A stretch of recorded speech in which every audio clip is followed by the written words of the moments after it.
You're listening to the home of cool, irreverent, and entertaining talk. Right here on LA Talk Radio.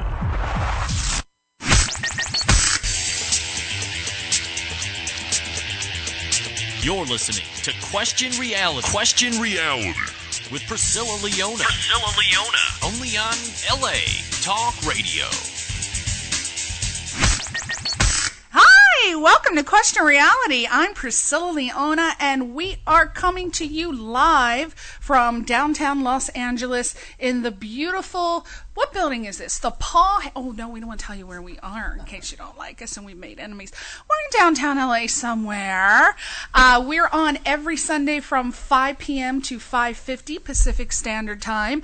And our show, as you all know, but I'm going to say it again, it's about informative entertainment. And that means that it's our goal to provide you with resource information and tricks of the trade and everything that I can possibly think of to get information about the entertainment business. And that's for those of you who are either living here or living in another state and thinking about coming to LA or New York or wherever you're going to go and pursue a career in entertainment. We want to tell you how to do it economically and on the cheap, on the slide, on the cheap. So hopefully we can do that. That doesn't mean that our guests are cheap, because we have very, very professional people on here to give you this information.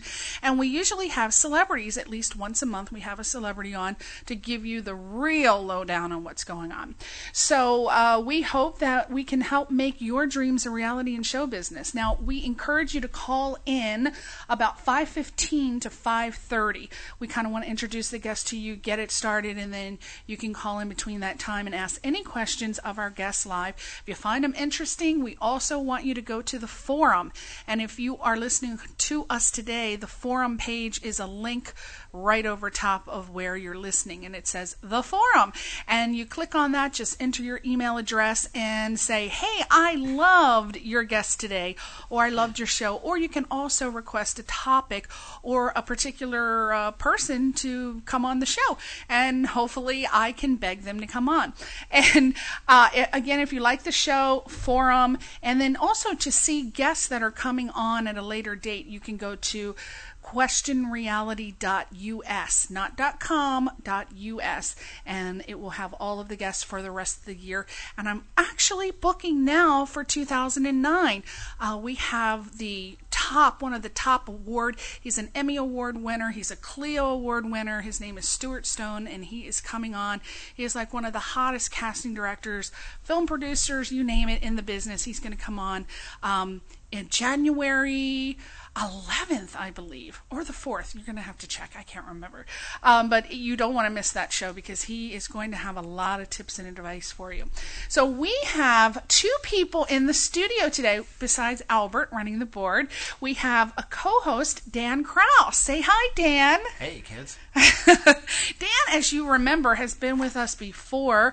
Was it a couple times or just? I was only on the show once, and then I called in once. Okay, yeah. So he was on the show once, I believe, with Kelly Foster. Wasn't that with Kelly? No, it was a whole hour devoted entirely to me. Oh, it was a whole hour devoted to Dan. So you might know a little bit about him, but why don't you go to his website anyway when you get a chance. It's, I pray that it's dankrause.net. Is that right? Alas, no, it's danielkrause.info. Oh, my goodness. Daniel Krause. You know, because I went to dankrause.net, and it's a really gorgeous site, and I thought that can't be Dan's. Yeah, no, mine is small and squalid.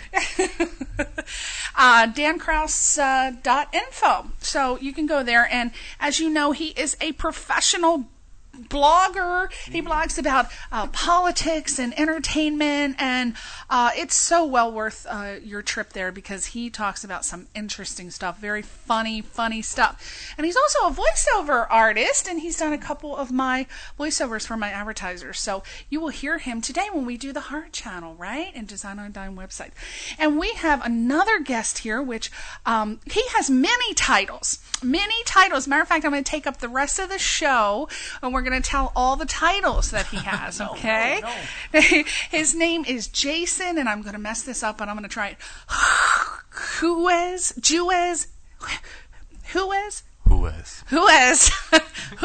there? Who is there? Juez Steck, and he is, well, to be very short about it, he is a filmmaker and a musician, but he wrote that he's a singer, a songwriter, a producer, a screenwriter, and a director, and he has a number of film projects completed and also in progress, and he is a prominent member of the West Side Renaissance Art Collective, which I am dying to hear about, and he has some notable projects. One of them is the feature film The Curse of Hermit. Damn, I left an M out when I was typing. And added an R. And he has also a self-titled debut album called The Universal Subjective.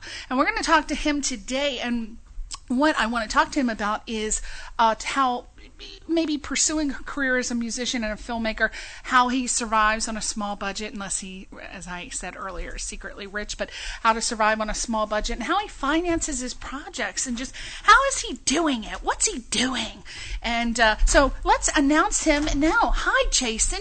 Hello, Priscilla. Oh my God, he has a great radio voice, doesn't he? So smooth. He had not said much in the studio, but now I'm listening to his voice over the radio, and he's got a great announcer voice. Okay, Dan, you're out. He's in for next co-host now. Welcome. Thank you for coming. Thank you for having me. I know I booked you a long time ago in May, but do you know I cannot remember who referred you? Do you remember? Yes, Rita. Rita Obermeyer. That's right. How do you know Rita? We are neighbors.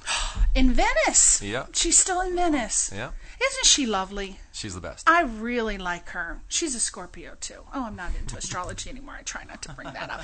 But she's a really nice, really great actress too. Yes. That was really nice of her. I'm going to have to bring her on the show and give her a little treat. So tell us about yourself. What are you? Now, I went to your website on MySpace. By the way, it's myspace.com, The Universal Subjective.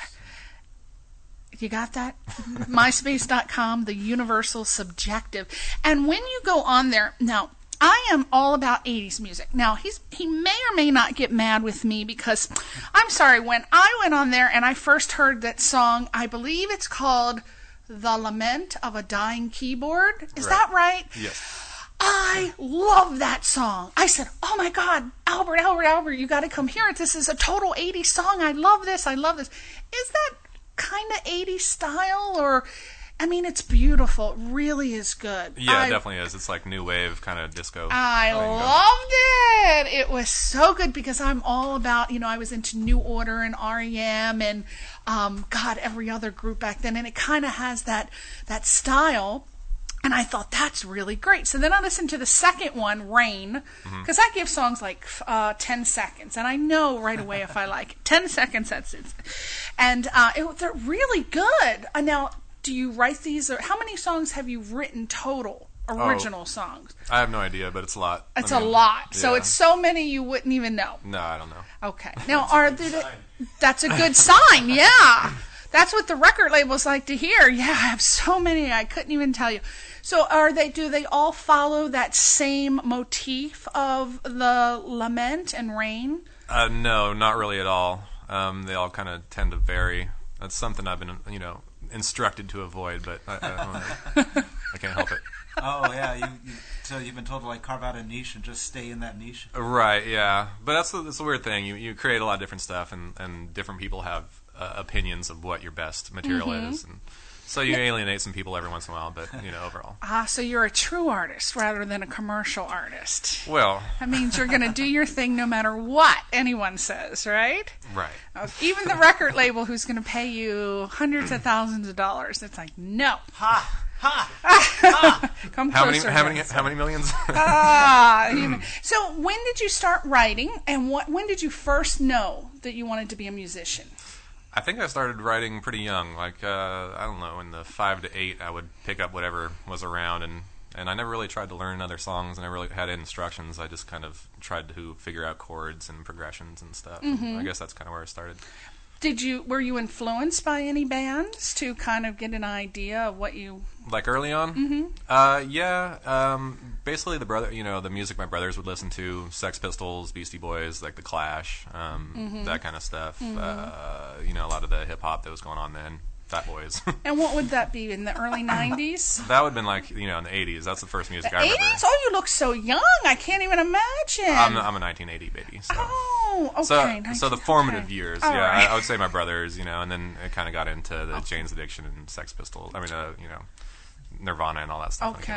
Okay. So did you listen to them and kind of think that you wanted to be in that genre of writing, or did you want to go into your own thing? Well, that early, I didn't really know what I wanted to do. Actually, most of my music came out really weird, and it was just, I don't know what kind of music that was. Well, at 5, I can't imagine what you wrote. Well, I don't think I started recording. Were they jingles for television? They were really bizarre. I don't know. I started making little films back then, too, so I don't know. I guess it all goes back to... Wow, that's what George Lucas did. You are a true artist. So you made little films? What little films did you make? What were they about? Well, I'd shoot it all in camera. I'd edit in camera. I'd play all the parts most of the time, unless I could get a friend. I had this one that was, I don't think I had a name for it, but it was like a slasher film, I'd say. Someone gets killed with a cheese grater. Interesting. And you wrote that and thought all about it and everything, huh? Cheese grater. Okay, open the door, Dan. I need to make a quick exit. We don't really know Jason. I told you it's my first time. Don't worry, use the cheese grater. It takes hours. Oh, okay. Well, that was kind of the bit. Like, he sneaks in the house and ruffles through the drawers. And that's like the best thing you can find. There was hamburger meat and ketchup involved. It was fairly gory. That's a good point. It's a cheese grater. It would take hours, sure, right? Think about it. Yeah, wow. Okay, so you made these little films, and then what did you do?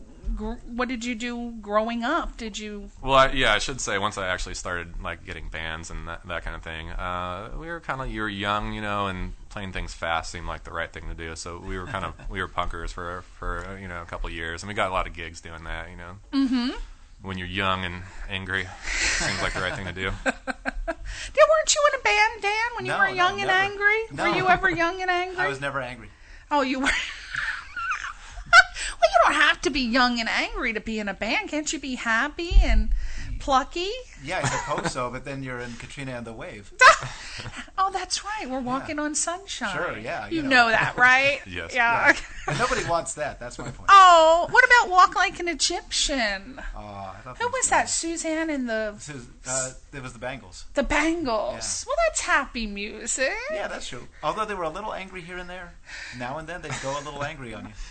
They're just angry off stage. They're just... Psychotic off stage, rather. The second the lights went out, they'd go straight to each other's eyes. Just like, wait, do you ever write happy music? Or yeah, I think so. I think I do now, yeah. I don't think I'm all that angry these days. When did the anger stop? I don't know. Statistically, when's it end? I think probably 19 or so. I don't know. Oh, that's usually when people are just getting angry. So really? You had an early anger stage. Yeah, I peaked early. Oh, that was good of you to burn it all off then. Yeah, that was very smart. So were you in a band that played professionally, like you and your little mates? Yeah, we'd get paid every once in a while, but mainly it was like keg parties, constant. Oh, we have a call. Somebody wants to talk to Jason Juez Steck. I love that middle name. Oh, you are on. Hi, you're online. Do you want to talk to Jason? Yeah, guys, it's Kelly. Oh, Kelly. How are you doing? Hey, Kelly. Dan, you're a great co-host, Dan. I'm shaking in my shoes.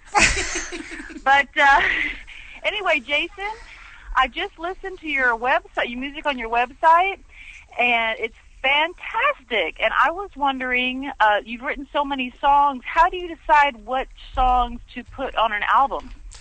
Well, I guess it just has to do with how current it stays in your mind, I guess. I'm a proponent of not writing down lyrics or writing down chord changes or anything like that. I just, if they stick around, they stick around. If they don't, they don't. Oh, okay. Well, I really like all the, it's interesting, the 4 that were on your website, they did have some sort of, a thread. Even though they were all different, they had a similar, vibe between them, which I always admire. So congratulations, and I really like your music a lot. Oh, that's good. I'm glad you think that, because I wonder sometimes if it seems all over the place. But thank you for saying so. Yeah, you're welcome. Okay, guys. Well, thanks a lot. Thank you, Kelly. Okay. Okay. Bye-bye. Bye.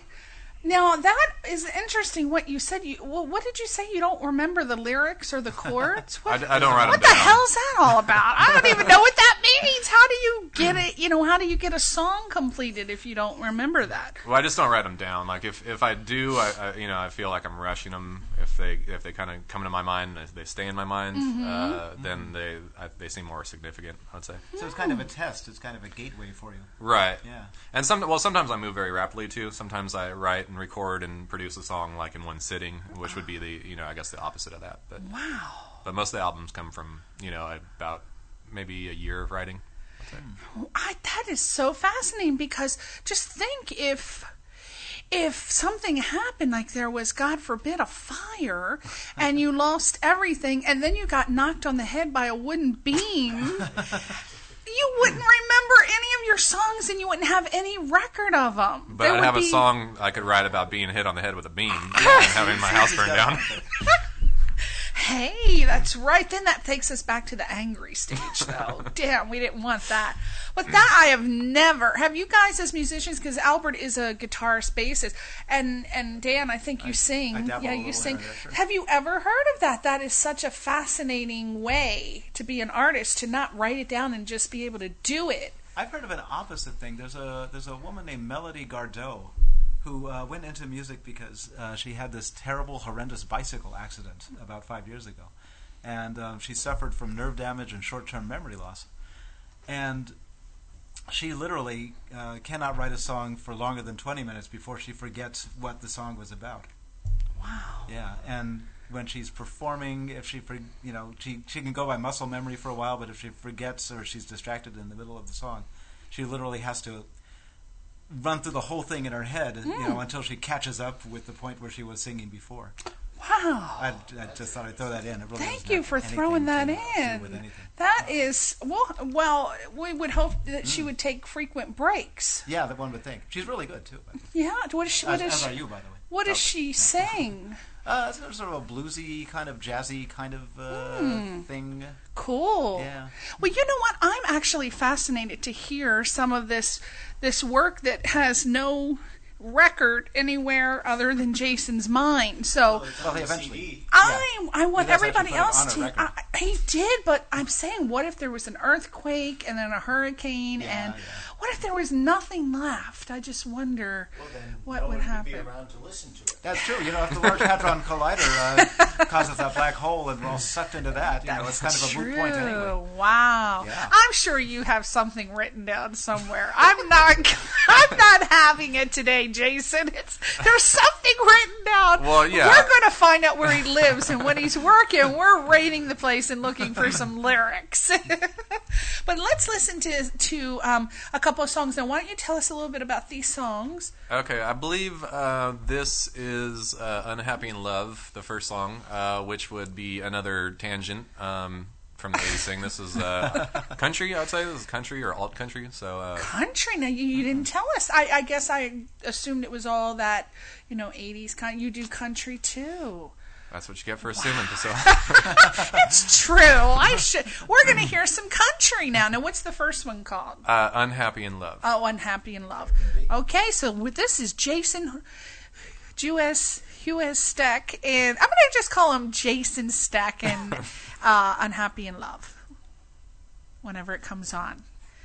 Down by the seashore, she was found. Down by the seashore, she was found.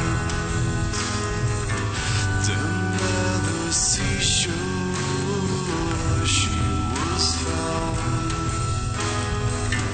Down by the seashore, she drowned. Some ghost on this beach, or so I've heard. Her song goes on. She wanders around, borders held. She can't help but wonder if her whole life's been ineffectual. Down by the seashore, she was found. Down by the seashore, she was found. Down by the seashore. Wow, Jason. That's actually not the country That's song. not the country song. Yeah, that sounded more Pink Floyd-y. Yeah. That's right, yeah. Yeah. So what happened to the country song? Is that on there? That's a different song, apparently. Okay, maybe we're going to get to that a little later. So tell us about that. Down by the seashore. Is that to a young lady? It's to a very young lady. Oh, God, this is a whole new show. We were driving, me and my girlfriend were driving up the coast on the one, and we stopped for a bit, and we hiked down to the seashore, this big cliff bluff, and there was this amazing gravesite, and the girl's name was Annabelle. And so I wrote a song to her. She was 5 years old when she died in like the 1800s. It was really touching, though. She was buried next to her father and her brother, and it was on this beautiful bluff, on the northern California coast. It was really special and eerie. Did they die at the same time? Did you notice the dates? No, they didn't die. Yeah, everyone outlived the daughter. I mean, she died when she was 5. Oh, so. God. I bet there's a whole story there. Yeah. I had to make it up as I went along. But of course, that's what you do. I like it. Well, are you so I get the impression that if you saw a painting, like if you looked at that painting and that moved you, that you could just whip out a song right here live. Maybe not that painting, but other paintings, perhaps. So you can do that.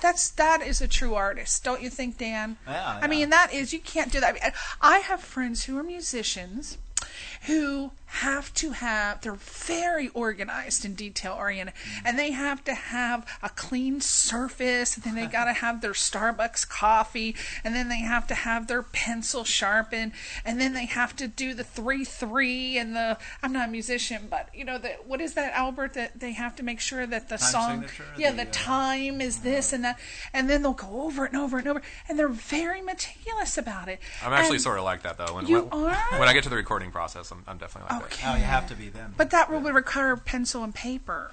And that means you would have to write. You're just trying to poke holes in that story, aren't you? I'm just teasing him. I'm just seeing if he can go with the flow, right? I'm just teasing him. But so it sounds like you're a real true artist. Now, what are you trying to do with your music? Are you using some of your music as soundtracks on your film? Because I know you also do films. Yeah, I mean, I try and score specifically to that, and use kind of a different approach to it than the pop, I'd say, approach. But. You use the word score. Now, are you able to write music? Are you a lyricist as well as a composer? Yeah. So you can read and write music. I can, but to be honest with you, I find it to be a real pain. It annoys me. It does. Yeah. Like I had piano. Oh yeah, lessons. because that requires writing. I got it. Never mind, Jason. That was stupid of me. Right? But yeah, I can see that. It's a very tedious process, I would imagine. Right? Well, I had a piano lessons in college, and I really tried to do to read as I played, so that I'd actually learn something new. And I imagine my teacher thought I was like a third grade level competency, and then the thesis or whatever was to memorize a piece, and so she tripped out when she heard me actually play from the top of my head, and then that's So you're also a filmmaker. Now, when you say filmmaker, what do you do? Do you produce, I write and direct. And what type of movies do you write and produce? Like, for example, this one, The Curse of Hermit. Hamlet. It was Hermit. I misspelled it. I misspelled. Okay, we gotta. Hammett. Hammett, it is. I thought it was some puppet movie. I'm like, okay, The Curse of Hermit. I can talk about that. I watched it. What is that about? I would say that's about quasi about the young angry days. I guess it's although it's not explicitly autobiographical. It has elements of funny things that happen, but it's I like to call it a metaphysical teen romp. I love those. Physical team. You did those. Hemet, isn't that a place in California? Are you referring to a place in California, the Curse of Hemet? Yes, it's a place relatively close to here. It's inland, part of the Inland Empire. It's a place that I grew up in. It's a. I understand. It's a fairly uneventful place. Suburban, right? Well, basically, it was really rural when I grew up, and it's had, it went from a town of like 30,000 to maybe 100,000 in the last 15 years, and so it's this kind of track home madness, and I don't know, it kind of had this rural decay thing going for it before all that, and it's it's somewhat about that as well. But. So what takes place in the film, and what did you do it just because? Again, you maybe just got bored and decided to write it, or did you write it for a purpose?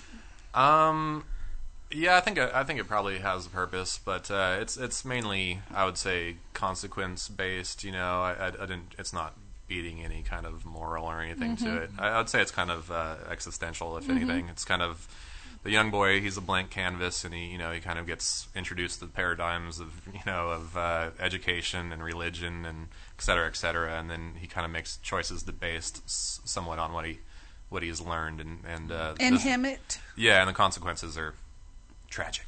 Oh, excellent. Wow, never heard of any of those stories coming from Hemet, so we got to watch that.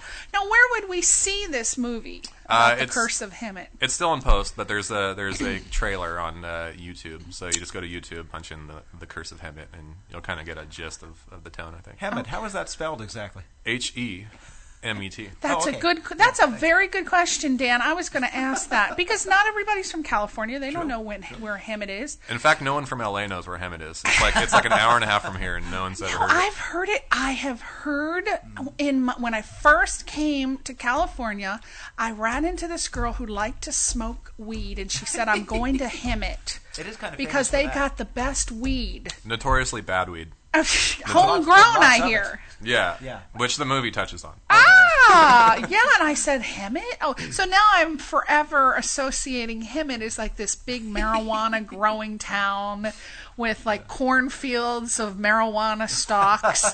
That's it's somewhat true. Yeah, I mean, you go out there and there's acres and acres of places that are not patrolled by police the way it is here, and you definitely can get away with it. As well as it's close to one of the meth capitals as well. So. Oh, what's the meth capital called? Anza. This is what we always heard. I don't know if that's urban folklore, but so we're going to have a mass exodus of people coming to Hemet and Anza. Wow, so, I can see the freeway from here. The Thames just filling up. Everybody from Padunk. So it's in post-production. Now, what do you want to do, or what are you going to do with that film once it's completed? Watch it. Watch it. Show it and watch it. Now, do you have any kind of commercial interest in taking your Yes, I mean art to that level? I think, I think in general artists probably do. Do they really, even though they say that they just want to make it to do it, just because they feel it coming on and they have to indulge themselves, do they really have a secret agenda of wanting to become rich and famous and the next Bobby Brown and Whitney Houston? Well, I think if the genesis comes from anywhere else than wanting or having to make the art, then I think that you may be doing it just for the other thing. Mm-hmm. But an audience is historically, I'd say, fairly significant for people who make art. Right. I mean, I don't think you can separate the two. Some people actually do make it just for themselves. Like Dan, you blog, right? And you don't care who the hell, listens to your stuff. You just do it to, do it for the art, right? Yeah, although I gotta say, it's a big waste of time. It does make a lot more sense to, if you're going to be doing this stuff anyway, it makes sense to actually try to get a living out of it. That's true. You would want to get paid for it, right? Yeah, exactly. If for no other reason that it clears up all that time that you spend actually making a living so you can do more art. I agree with that, actually. I think it's extremely important to get also paid for what it is that you're interested in. Right, and hopefully people will like it enough to pay. So you're in post-production. When do you expect this film to be completed? Probably by fall. We're kind of doing it all by ourselves. And when you say we, who are the other team members? Me, my brother, some of the West Side people. It's some West Side people. Collective. The West Side Collective. It's part of the Universal Subjective Collective. That's right. And what are you going to do with it? Are you going to actually shop it at festivals? Yeah, festivals and try and sell it to the distributor, I imagine. Fantastic. And who's going to spearhead that project? Would that be you? Me and my minions. You and your minions. Good for you for having minions. Yeah, I mean, I want minions too. Well, you do have minions. I do have minions. Yeah. I do have some minions.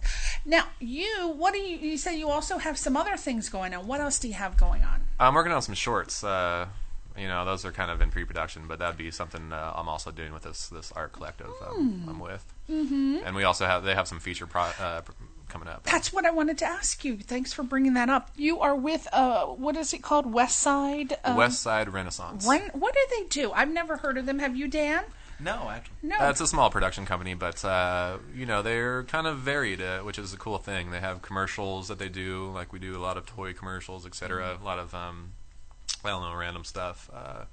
But also documentaries. They're very green oriented. They're really focused on that, and have a few docs out in that vein. And they're out in Greece shooting something right now, and we're working on a feature coming up for this year. So do they have a website? WSRcreative.com. WSRcreative.com. Yes. WSR. Well, that would make sense. West Side Renaissance. Yeah. West Side. West Side. What's up? What's up? WestSideCreative.com. And so go there and check them out. I'm glad I'm recording this because I wanted to check it out and I don't have that website address. So what else? So now do you feel that you are going to be successful based on the path that you've taken? Or do you really just not give a damn? No, I give a damn. I think that persistence is a factor in those type of things. So, like I said, if I was doing this when I was 5 and I'm still obsessed with it and don't really have any other interests, then I can only assume that there's some kind of purpose to that. Mm-hmm. If there isn't, I guess, whatever. Did you have a lot of resistance from your family, as most of us do, when we tell them we want to pursue a career in entertainment? A little resistance probably would have helped. The answer is no. My family we're all artists. Yeah, my dad was a writer and producer, and my mom was a dancer, and no, they've given me absolutely no resistance. Wow. Yeah. So that this is the first time I've ever talked to anyone who has not had resistance from their family. Do you feel that has helped you to explore your creativity at a deeper level without the resistance? And have they also financially supported you because they agree with your path? I think financially they kind of let me do it. I don't know if they're going to get mad at me because they obviously supported me, as parents and all that. But they kind of let me pay for my own stuff because I think that it was another kind of test for whether I was really into it or not. Right. So like they bought me my first drum set. I take that back, but you remember that so long ago. Yeah, it was significant. But I don't know. Yeah, you always hear these people overcoming diversity and all this stuff, and my parents threw me out. Right. And all that stuff. No, that wasn't the case. Yeah, it's interesting. They'd take me back now if I asked. So. Yeah, usually though, artists have to get galvanized by the resistance from their parents. You kind of had to galvanize yourself. Yeah, that's true, and I suppose the rest of society's trying to galvanize you anyways. I mean, it's not like they let you come through the back door with all this stuff. Yeah, true. I don't know where I can go with this. He has no hard luck or trauma stories from my audience. There are no trials or tribulations to speak of. What can you tell my audience now? What are we going to talk about? You have no hard luck stories about the family beating you down and trying to get you to be a lawyer or a doctor. What can you tell the people? I guess maybe there's someone else like him where the family is an artist. I'm sure there are people, and they're letting their children do their thing. What would you suggest to people like that? Well, I would say the same. The game plan's the same either way. I mean, it's really about whether you're actually interested in this or not. If you're not just kind of how do you really know if you're interested? I mean, kids go through so many phases. Teenagers go through phases. Adults go through phases, and it's not only a familial input, but it's also peers, and it's things that you read and see. How do you know if that's really something that you want to do? You can think that you're good at it, but you may not be good at it. I think the phase signifies it. I mean, to put it any other way, I don't know. I mean, I think that if it is a phase, then that's your answer right there. there. But how do you distinguish whether you should be doing it as a career or a hobby? Because honestly, a lot of people think they're the best singer and they are not. And a lot of people think they're the best musician on an instrument and they are not. And they spend a lot of money going to schools and people just, I don't know, people aren't honest a lot of times, and they say, oh, yeah, you're great. They sugarcoat it, and they're not. How do you feel that a person should approach their career in art and be honest with themselves? Well, that's an interesting question. I'm not sure I can answer it because, I don't know that. I mean, whenever someone tells me they think I'm good, I just think, well, they must not know very much, so, but no offense to anybody. So I don't know. I think there's just something in you that keeps chugging along. I think that if you follow it, then that's the real deal. And if something tells you to quit, I mean, there's other things that are more important in life, anyways. There's families and there's careers, and everyone in this universe pulls their weight. So, whatever your life ends up being, I think that's great. But if you feel it burning in you, then my suggestion is just stick with it until you get good. I mean, you may not be good. People might be telling you you're good.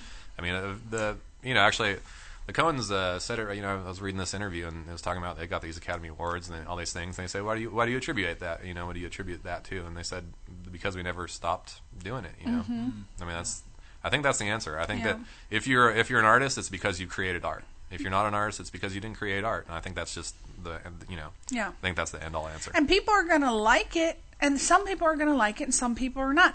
Like, there have been people, I know you guys have experienced too, where your friends say, oh my God, you got to hear this band. They are so awesome. They rock. Oh my God. And you hear them, and you are so not into them. You just don't. So there are going to be people that like you, and then there are going to be people who don't like you. So I guess as long as you can put bread and butter on the table, keep at it. But if it comes down to choosing, maybe if you have to choose between having, you got some girl pregnant and you have to support her, then you're going to have to get a day job. So maybe you can work both, but maybe you can't. And then Jason may write a song about it. Though, the great thing about the music industry right now is that if you have material that, say, only 200 people in the whole world like, you can get to those 200 people. You can make money off of those 200 people. And, like 10 or 15 years ago, you had to, first of all, attract the attention of a guy who runs Clear Channel and get him to like you and then have him present you to everybody else in the world. Now, the guy from Clear Channel is kind of unnecessary.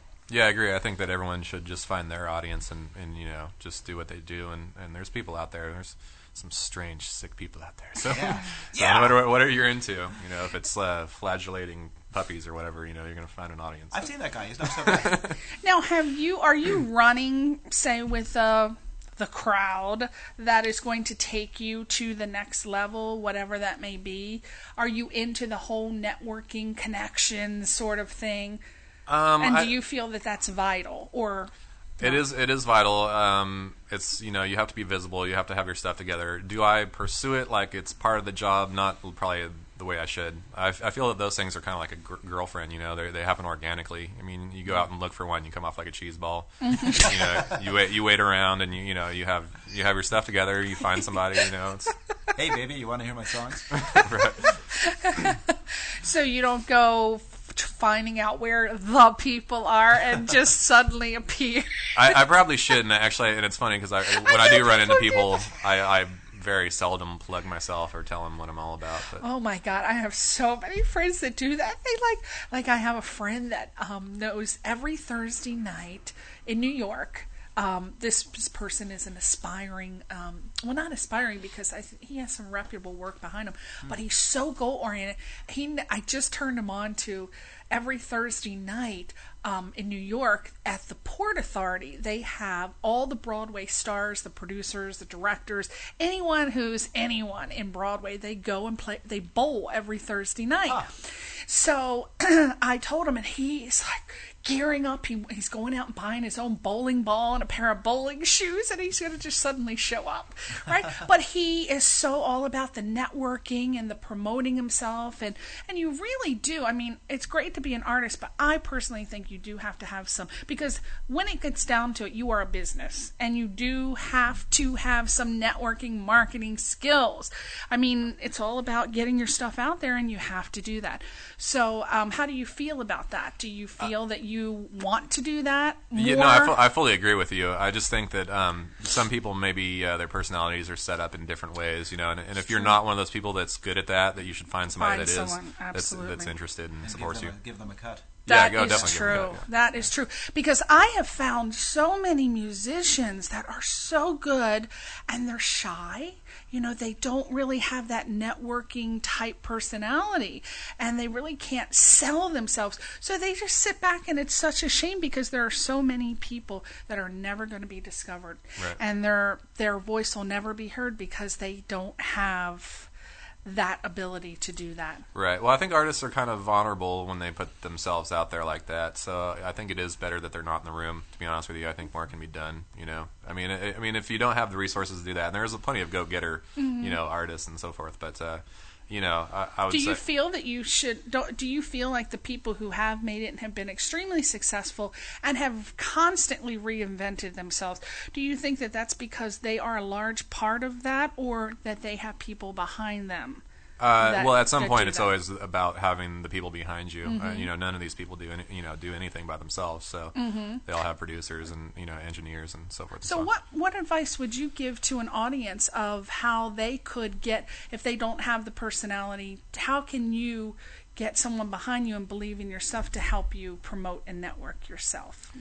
Find them, and hopefully it's kismet as well. You know, I'm actually working with this young guy right now and producing him, and I think it was kind of the same way. You know, you can go to a lot of clubs in Hollywood and kind of sneer out the side of your face about the bands and stuff. And I met this guy through a friend, and I think he's a genius. And I want to, and for him, I find it's like easier to go approach a radio station or et cetera, than it is for my own stuff, Right, yeah. Because it's not like, check me out, Right. I mean, I just, I don't know, that always comes off wrong in my brain anyways, but when you're supporting someone else, I think that you can, have a more, I guess, righteous. Right, yeah. That's interesting because I don't see you as the type to be hanging out waiting for the people to come and saying, hey, my CD, oh, check me out. I don't see you as that type of person. I do see you as more of a behind-the-scenes kind of, guy, or helping someone else. That's what I sense about you. Yeah. And I think that that's going to be something that you probably are going to end up doing more as a career, being the producer, director of songs as well as music. Right. I mean, film. Right. That's what my psychic vibe is telling me. I got the psychic thing going on.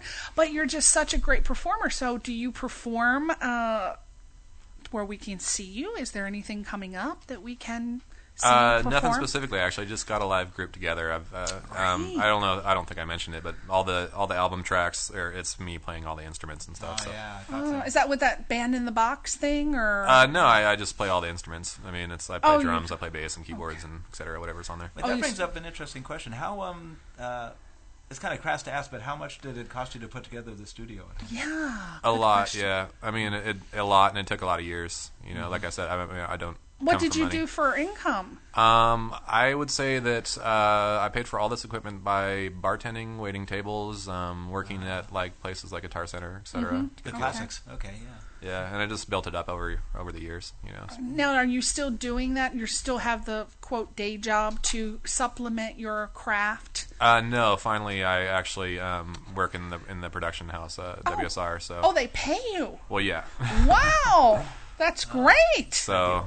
It's cool. It's a cool position because I can operate camera or can do some After Effects stuff And that's very important. At least if you can get into a company where you're still working on something that's in your realm, your art, right, Dan? I mean, try to do that. Work for something. Don't waiting tables. It's just so cliche and typical, but it's perfect if you are pursuing a career in music or as an actor or What else, mate? What else do you get while you're playing? You can also eventually park cars. Yeah.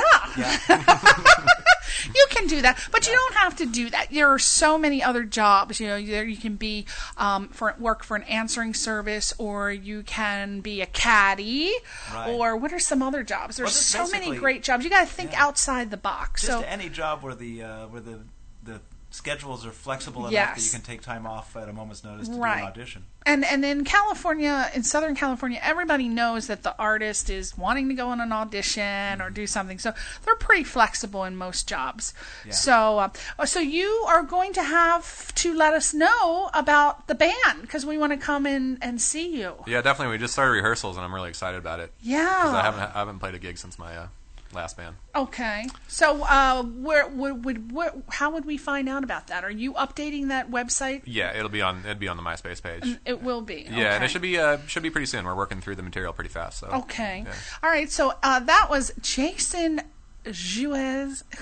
Say it, please. It's Juez Steck, and he is just an artist. He's just doing his thing, and he's going to continue doing his thing, and hopefully we're going to hear him sing live. I really want to come see you sing live. Okay. So send me an email if you remember, and you can check him out on myspace.com/The Universal Subjective. Is that right? Subjective? That's quite correct, yes. Thank you so much. And we hope that he was helpful to you if you're pursuing a career. We hope that you got a lot of information out of that. If not, at least you know where to go to get some marijuana. That's Hemet.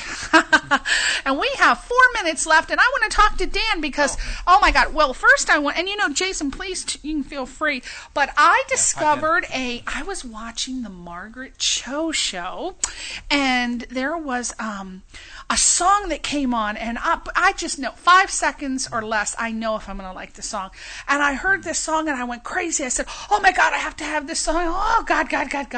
And thank God they chose a section that had the title.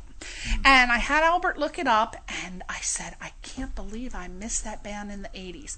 It's called The Killing Time, or The Killing Moon. Oh, wait, that's not the band, though. That's the song. That's the song, but the band is... That's my test question for you. Damn. The Killing Time. Echo and the Bunnymen, if I'm not mistaken. Damn you! I knew he was going to get it. There is nothing that gets past him as far as music. Come on, I thought Echo, for sure I was going to trick you into that. Sorry. That is just amazing. But yeah, they're a great band. Yeah, I love those guys. Echo and the Bunnymen. Right. It is, and the Killing. Is it the Killing Time or the Killing think it's Moon? The Killing Time, but yeah. I should know that. I love them. They rock. I mean, and they do a lot of that techno stuff like you do, Jason. So you should check them out. Do you know that band? Yeah. Oh, you do. Am I the only one who didn't know them? Now, I want to talk real quick. We got a couple minutes, but I wanted to get those blogs in. Where can people read your blogs? Because they're so good. And I'm talking specifically about these ones that, what are the ones that I brought up earlier? Well, you mentioned... the one about the subatomic fusion. Yeah, right, okay. So, he wrote this one. It's called The Subatomic Fusion and Gene Splicing of Figaro. Yeah, see... real quick, in 3 minutes, tell us about that, because you just went to see The Fly. Right, exactly. You hated it. You didn't like it. Last week I drove into L.A., and I did hate it. It was at the Dorothy Chandler Pavilion, and they have done an opera based on The Fly, the Jeff Goldblum movie from the 80s, and it's directed by the same guy who directed the movie. It's scored by the same guy who scored the movie, and it just completely doesn't work in all the ways that the movie did work.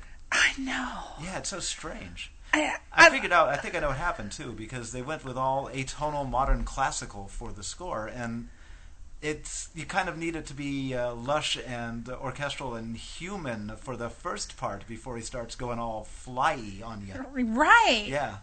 And that was Huang, right? Isn't Huang David Henry Huang? Yeah. The librettist who also wrote M. Butterfly, which was made into a movie by David Cronenberg. Yeah.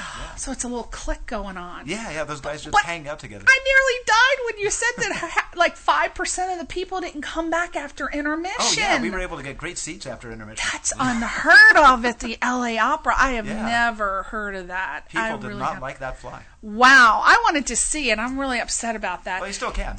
Yeah. Oh, is it still going on? Yeah, still got like another couple of weeks, and I think tickets are available. Well, you got to check his blog out. Where can people see that blog? Because that is so funny. You said some funny shit. The big hub site, which is danielkraus.info. That links to everything. Is that the one where it's plain white with that text? Yeah, exactly. I hate that site. Please redo that. Please. All right, I'll put in a But green he does cover everything on there. So thank you guys so much. I appreciate it. Carrie Cavalier is running a special, by the way. Cavalier Photography, $150 for headshots if you say Priscilla sent you. Have a great, great, great, great week, and we'll see you next time. Do you need a website but don't think that you can afford one? Do you dread the thought of even doing the research to find a company that you can afford? Do you cringe because you know that the person you talk to will try to sell you more than the advertised price? At Design on a Dime websites, we pride ourselves in being able to design original, professional, efficient, creative, and extremely affordable websites. Your website design will load fast, be customized to fit your needs and vision, and be presented in a clear, concise, and easy-to-read format with user-friendly link navigation. We challenge you to find a company that has lower prices and better customer service with beautiful, original designs. So, gather some dimes together and call us today at 213-687-6903 or visit us on the web at designonadime.us for your personal consultation with a very friendly representative who will be able to give you a great website that fits your budget.